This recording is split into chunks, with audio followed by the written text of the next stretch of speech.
इस एपिसोड की शुरुआत में हम देखते हैं हिसुके साकामोटो की शॉप पर आता है। वो देखते हैं वहाँ पर हाना बैठी होती है जो कि काफी ज्यादा उदास थी और वो रो भी रही होती है। तभी हाना हिसुके से रोते हुए कहती है शॉप पर कोई भी नहीं है और फिर वो जोर जोर से रोने भी लग जाती है और वो कहती है मैं भी अपने पेरेंट्स डे की सारी बातें लू और सिन को बताना चाहती हूँ लेकिन यहाँ पर कोई है ही नहीं। तभी हिसुके हाना को कैंडी देता है और कहता है तुम रो मत, लेकिन हाना तभी भी शांत नहीं होती, जिस पर हिसुके कहता है मैं तुम्हारे लिए उन लोगों को ढूंढ दूंगा। फिर इसके बाद हिसुके अपने तोते पीसुके को उन लोगों को ढूंढने के लिए भेज देता है। जिसके बाद सीन शिफ्ट होता है, हम बॉटम फ्लोर की जेल को देखते हैं। इधर साओ उस आदमी से पूछती है हे तुम कौन हो, जिस पर वो आदमी कहता है मेरा नाम अस्कुरा है और मैं इस रिसर्च लैब का हेड हूँ, क्या तुम दोनों मेरे साथ इस जेल से बाहर निकलना चाहोगे। ये सब बात सुन के साओ कहती है अच्छा तो तुम हो यहाँ के बॉस, और वो उसकी गर्दन पकड़ के कहती है तुमने ही मुझे किडनैप करवाया है। जिस पर अस्कुरा कहता है तुम्हें क्या लग रहा है मैं यहाँ पर बैठ के तुम्हें किडनैप करवा सकता हूँ, मैं तो खुद यहाँ पर लॉक हूँ। तब साओ कहती है अच्छा तो तुम मुझे ये बताओ ये सब कैसे हुआ। फिर इसके बाद सीन शिफ्ट होता है, हमें साकामोटो और उन सबको दिखाया जाता है। तभी वहाँ पर मैट कहता है अच्छा तो तुम हो the legendary assassin taro Sakamoto, इतनी अमेजिंग स्ट्रेंथ और स्पीड। हाँ लेकिन कितनी अफसोस की बात है तुम्हारी हालत इतनी खराब है, अब मैं भी तुम पे पहले अटैक कर सकता हूँ। फिर इसके बाद हम साकामोटो के गर्दन पर एक इंजेक्शन का निशान देखते हैं। तभी साकामोटो मैट को काफी तेजी से एक पंच मारने ही वाला होता है, लेकिन हम देखते मैट को वो पंच लगने की जगह सिन को वो पंच लग जाता है। और तभी हमें पता चलता है इस इंजेक्शन की इफेक्ट की वजह से साकामोटो अपने एनिमी को मारने की सोचेगा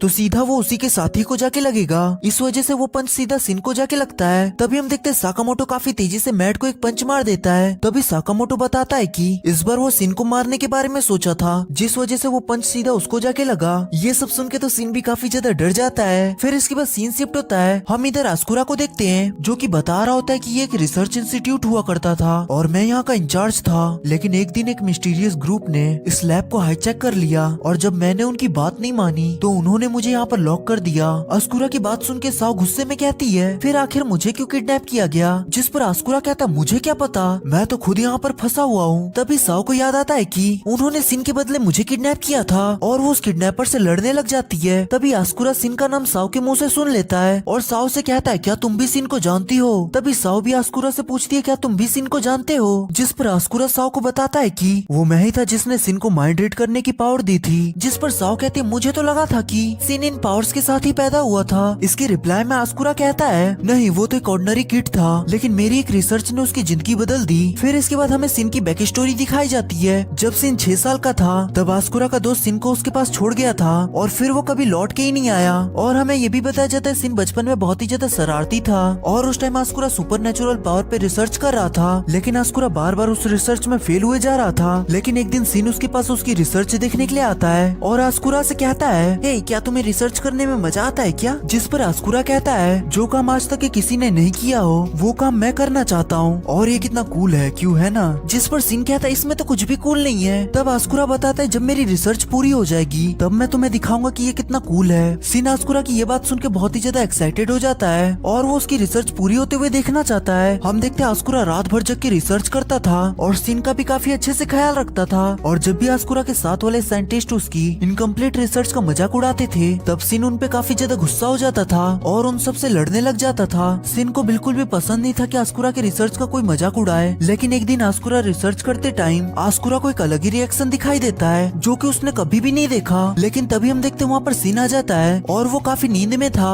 और उसे काफी ज्यादा प्यास भी लगी होती है। तभी वो वहाँ रखे केमिकल को पानी समझ के पी जाता है। ये देखकर अस्कुरा काफी ज्यादा टेंशन में आ जाता है और वो सिन के पास आके कहता है हे सिन क्या तुम ठीक हो। तभी हम देखते हैं सिन वहीं पर उल्टी कर देता है। फिर इसके बाद अस्कुरा सिन को नहाने के लिए लेके जाता है और अपने मन में कहता है उस केमिकल को पीने के बाद भी सिन को कुछ भी नहीं हुआ, मतलब मेरी रिसर्च फिर से फेल हो गई। लेकिन तभी सिन उसका माइंड रीड कर लेता है और उससे कहता है मैं ठीक नहीं हूँ, उस केमिकल का टेस्ट बहुत ही ज्यादा खराब था। ये सब सुन के अस्कुरा काफी ज्यादा शॉक्ड हो जाता है और उसकी रिसर्च फाइनली सक्सेसफुल हो जाती है। लेकिन सिन की इस माइंड रीड करने वाली पावर की वजह से धीरे धीरे करके सिन के आसपास के लोग सिन को क्रीपी मानने लग जाते हैं और वो सब उसके आसपास भी भटकना पसंद नहीं करते। वो सब भी सोचते हैं कि अगर हम सिन के साथ रहे तो वो हमारे प्राइवेट थॉट्स को रीड कर लेगा और ये सब सुन के सिन दुखी हो जाता है। सिन को ऐसे देखकर अस्कुरा अपनी एंटी माइंड रिसर्च को शुरू कर देता है। तभी सिन अस्कुरा से कहता है मैं बिल्कुल ठीक हूँ, तुम्हें ये सब करने की जरूरत नहीं है। हम देखते हैं अस्कुरा अपने आप को गिल्टी महसूस करने लगता है और सिन से कहता है ये मेरी गलती है, मैंने तुम्हें अपनी क्रीपी रिसर्च में शामिल कर लिया। तभी सिन अस्कुरा से कहता है अब तुम्हारी रिसर्च पूरी हो गई है तो तुम खुश नहीं हो क्या। और वो गुस्से में रिसर्च लैब छोड़कर भाग जाता है और उस दिन के बाद से आस्कुरा अपने आप को बहुत ही रिग्रेट महसूस करता है। इधर सिन की बैक स्टोरी सुन के साओ काफी ज्यादा रोने लग जाती है और वो आस्कुरा से कहती है मुझे पक्का यकीन है कि सिन तुम पे गुस्सा नहीं होगा और ये बात तो अब तक वो भूल भी गया होगा। तब आस्कुरा कहता है तुम ये बात कैसे कह सकती हो। इस पर साओ उसको बताती है कि सिन को अपनी पावर बहुत ही ज्यादा पसंद है, इसलिए बहुत ज्यादा बात नहीं करते, इसलिए मुझे सिन से थोड़ी जेलसी होती है। लेकिन हमारी फैमिली का रूल है कि अगर हमने आपस में लड़ाई कर ली है तो शाम तक हमें एक दूसरे से माफी मांगनी होगी। ये सब बात सुन के आस्कुरा काफी ज्यादा हैरान हो जाता है। फिर इसके बाद वो थोड़ा मुस्कुराता है और कहता है शायद तुम सही कह रही हो, मुझे सिन से माफी मांगनी चाहिए और उसको समझाना चाहिए कि मैं हमेशा उसके लिए वहाँ रहूंगा। तब साओ आस्कुरा की हिम्मत बढ़ाते हुए कहती है सिन तुम्हें जरूर माफ कर देगा। तभी हम देखते हैं आस्कुरा जेल की लॉक पर एक केमिकल डालता है जिससे उसका लॉक पिघल के टूट जाता है। तभी पास में एक गार्ड को कुछ महसूस होता है और वो वहाँ चेकिंग करने के लिए आता है। लेकिन तभी अचानक से साओ उसके ऊपर से उस गार्ड को एक जोरदार किक मारती है और वो गार्ड एक ही किक में ढेर हो जाता है। फिर इसके बाद साओ आस्कुरा से कहती है हमारे दो मिशन है, पहले यहाँ से भागना और दूसरा यहाँ से निकलते ही सिन से माफी मांगना। इसके बाद सीन शिफ्ट होता हम देखते हैं साकामोटो सिन को एक पंच मारता है। साकामोटो को देखकर मैड बताता है कि मेरे हाथ में एक डिवाइस है जिसकी मदद से इलेक्ट्रिक सिग्नल भेजकर मैं इंजेक्शन का असर ऑन या ऑफ कर सकता हूँ। तभी मैड अपने पास से एक इंजेक्शन निकाल कर उस इंजेक्शन को अपने हाथ में लगा लेता है, जिस वजह से मैड के एक हाथ की मसल्स फूलने लग जाती है। फिर इसके बाद वो और भी ज्यादा ताकतवर हो जाता है और तभी वो सीन और साकामोटो के ऊपर अटैक कर देता है, जिसे सीन और साकामोटो डॉज कर लेते हैं। इसके बाद सीन मैड को किक मारने की कोशिश करता है लेकिन मैड अपनी डिवाइस को ऑन कर देता है, जिस वजह से वो किक सीधा साकामोटो को जाके लगती है और साकामोटो काफी ज्यादा गुस्से में आ जाता है। हम देखते हैं इस वजह से सीन काफी ज्यादा डर जाता है। इसके बाद मैड अपने ऊपर एक और इंजेक्शन लगाता है और काफी तेजी से सीन के पास आके सीन के ऊपर एक जोरदार अटैक कर देता है, लेकिन हम देखते सीन अपने आप को संभाल लेता है। तभी हम देखते पीछे से साकामोटो मैड के ऊपर अटैक करने ही वाला होता है। तब तक हम देखते मैड अपने डिवाइस को ऑन कर देता है, जिस वजह से साकामोटो वहीं पर रुक जाता है और फिर मैड साकामोटो के ऊपर अटैक कर देता है, जिस वजह से साकामोटो काफी पीछे जाके गिरता है। इसके बाद सीन कहता तो फाइनली मैं समझ ही गया। सीन की बात सुन के मैड सीन को लगातार काफी तेजी से इंजेक्शन मारने लग जाता है, जिस वजह से हम देखते सीन की हालत काफी ज्यादा खराब हो जाती है और सीन से कहता तुम माइंड रीड कर सकते हो तो क्या हुआ, लेकिन तुम्हारी बॉडी तो तुम्हारे कंट्रोल में नहीं है। कितनी स्टूपिड एबिलिटी है तुम्हारी, पता नहीं बॉस को क्यों इंटरेस्ट है तुम में। फिर इसके बाद साकामोटो सीन को जमीन से उठाता और कहता है तुम ऐसे जमीन पे पड़े मत रहो, बाद में तुम्हारे कपड़े धोने में दिक्कत आएगी। फिर इसके बाद वो मैट से कहता है मैं तुम्हें अभी प्रूफ करके दिखाऊंगा कि सिन की एबिलिटी यूजलेस नहीं है। फिर इसके बाद हम देखते मैड अपने ऊपर 4 इंजेक्शन और लगा लेता है, जिसके बाद वो और भी ज्यादा मस्कुलर और पावरफुल बन जाता है। तभी हम देखते सिन मैट के पास जाके खड़ा हो जाता है, लेकिन जैसे ही मैट सिन के ऊपर हमला करने वाला होता है तभी साकामोटो मैट के ऊपर काफी सारे पंचेस की बारिश करने लग जाता है। हम देखते मैट अपने डिवाइस को ऑन और ऑफ करके देखता है, लेकिन इससे कुछ भी नहीं होता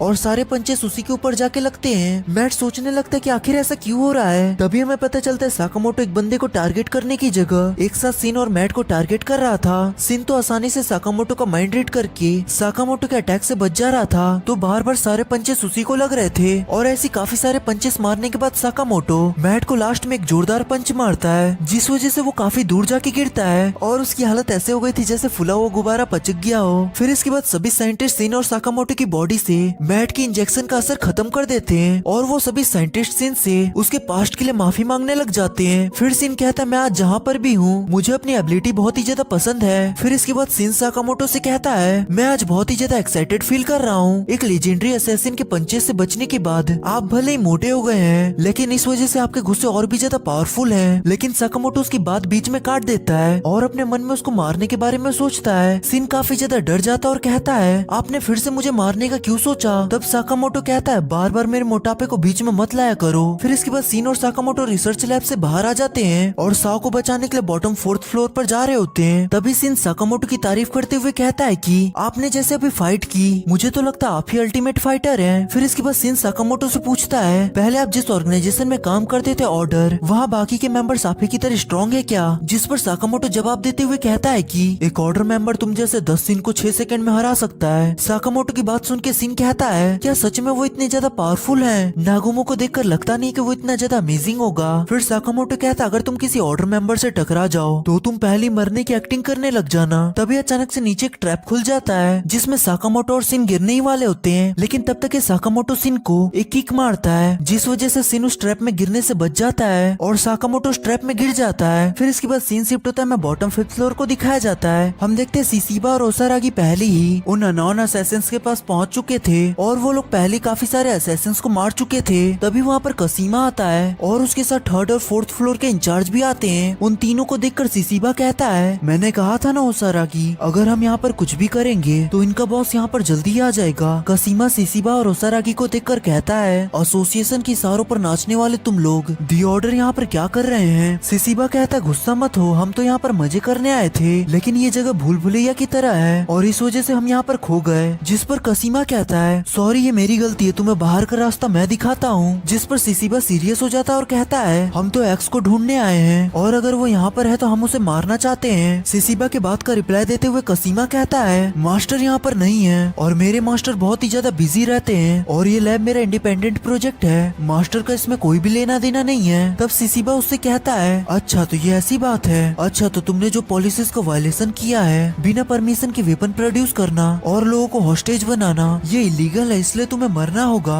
तब कासिमा कहता, मुझे नहीं पता, तुम लोग जाओ यहाँ से। जिस पर सिसिबा कहता, हम लड़ना स्टार्ट करें उससे पहले क्या मैं बाथरूम जा सकता हूँ? तभी अचानक से सिसिबा के सामने बॉटम थर्ड और फोर्थ फ्लोर के इंचार्ज आ जाते हैं। वो कसीमा से पूछते, क्या मैं इन्हें मार सकता हूँ? जिस पर कसीमा कहता है, तुम्हारे मन में जो आए वो करो। तभी सिसिबा ओसारागी से पूछती है कि आपकी बातचीत इन लोगों से कंप्लीट हो गई? सिसिबा ओसारागी को वेट करने के लिए कहता ही तब तक कि वो दोनों सिसिबा पे अटैक कर देते हैं, लेकिन वो लोग कुछ कर पाते तब तक कि ओसारागी अपने वेपन से उन दोनों के सर को उड़ा देती है। तब ओसारागी सिसिबा से कहती है, क्या अभी नहीं मारना था? सिसिबा कहता, नहीं मुझे यहाँ से निकलना था, खून के छींटों से मेरे सारे कपड़े खराब हो गए। तब ओसारागी सिसिबा से कहती है, वैसे भी ये सूट सस्ता था। इधर हम देखते कसीमा उनके सर को उठा के रोते हुए कहता है, तुम लोग ऐसे कैसे कर सकते हो? तुम लोग ह्यूमन लाइफ को कुछ नहीं समझते क्या? इन लोगों ने तुम्हारा क्या बिगाड़ा था? इन लोगों की भी फैमिली होगी ही और इनके फ्रेंड भी होंगे, तुम दूसरे लोगों की फीलिंग्स को नहीं समझते, तो मैं तुम लोगों को मार देता हूँ। फिर इसके बाद कसीमा अपने हाथ की स्टिचेस को खोल देता है और उन स्टिचेस से काफी सारे वेपन्स निकल के आ जाते हैं। फिर इसके बाद कसीमा उन दोनों से कहता है, जो लोग ह्यूमन लाइफ की रिस्पेक्ट नहीं करते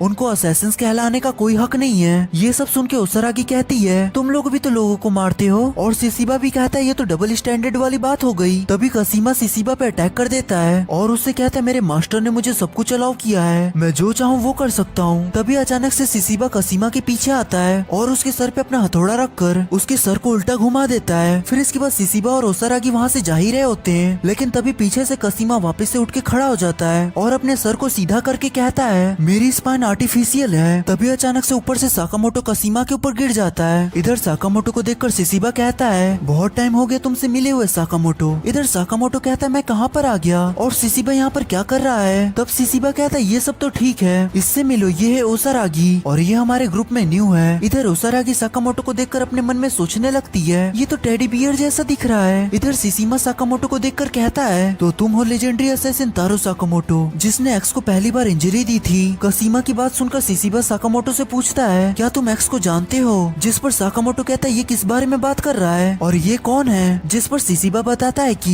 यही बंदा इन सब का बॉस है और उन्होंने इस लैब को हाईजैक किया है। तभी कसीमा कहता, मुझे नहीं पता कि तुम यहाँ पर कर क्या रहे हो, लेकिन अब मैं तुम्हें मारने वाला हूँ और तुम्हारी बॉडी को अपने मास्टर के सामने प्रेजेंट करूंगा, फिर मास्टर मुझे शाबाशी देंगे। फिर इसके बाद कसीमा अपने मुंह और हाथ से और भी वेपन निकाल देता है। साकामोटो कसीमा को देखकर कहता है, तुम लोग स्ट्रॉन्ग लग रहे हो। इधर हम देखते ओसारागी अभी भी टेडी बियर के बारे में सोच रही होती है। फिर इसके बाद हम दूसरी तरफ सिन को देखते हैं, जो कि साकामोटो को इधर उधर ढूंढ रहा होता है। तभी वहाँ पर वही गायब होने वाला बंदा आ जाता है, जिसका नाम हमें बताया जाता है सेबा। तभी सिन और वो एक दूसरे से फाइट करने के लिए तैयार हो जाते हैं, लेकिन तभी वो बंदा अपनी एबिलिटी का यूज करता है, जिस वजह से सिन भी उसे देख नहीं पाता। फिर इसके बाद हम साकामोटो और कसीमा को देखते हैं, जो कि एक दूसरे से फाइट कर रहे होते हैं। तभी कसीमा अपने हाथ से बहुत सारी वायर निकालता है और उसी वायर से साकामोटो को पकड़ लेता है और अपने कैनन से साकामोटो के ऊपर शूट कर देता है। फिर इसके बाद हम देखते हैं साकामोटो से पीछा छुड़ा के पीछे हट जाता है। फिर इसके बाद सिसिबा साकामोटो से कहता है, हमें बहुत ही जरूरी काम करना है, इसलिए हम यहाँ से निकल रहे हैं, बाकी का काम अब तुम संभाल लेना। इस पे साकामोटो सिसिबा से कहता है, ठीक है, मेरी तरफ से बाकी लोगों को हेलो बोल देना। फिर इसके बाद सिसिबा और ओसारागी वहाँ से निकल जाते हैं। तभी ओसारागी सिसिबा से पूछती है, क्या सारे काम साकामोटो पे छोड़ना ठीक है? वो टेडी बियर जैसा लगता है। जिस पर सिसिबा कहता है, वो स्टिचेस वाला बंदा काफी ज्यादा टफ है, लेकिन मैं साकामोटो को मरते हुए इमेजिन नहीं कर पा रहा हूँ। फिर इसके बाद हम सिन को देखते हैं, जिसको कि उस बंदे से लड़ने में काफी ज्यादा दिक्कत हो रही होती है। तभी सेबा अपनी नाइफ से सिन के ऊपर अटैक कर देता है, जिस वजह से सिन में से ब्लड निकलने लग जाता है और सिन वहीं पर गिरते वक्त सेबा के ऊपर अपना ब्लड लगा देता है। तभी हम देखते हैं सेबा को कोई शूट कर देता है और हम देखते हैं वो कोई और नहीं हिसुके रहता है, जो कि सिन की ब्लड की मदद से उसके ऊपर शूट कर देता है। तभी सिन हिसुके से कहता है नाइस टाइमिंग। और इसी के साथ ये एपिसोड यहीं पर एंड हो जाता है। तो बस यार आज के लिए इतना ही। और अगर तुमको ये वीडियो पसंद आती है तो वीडियो को लाइक एंड चैनल को सब्सक्राइब करना मत भूलना। और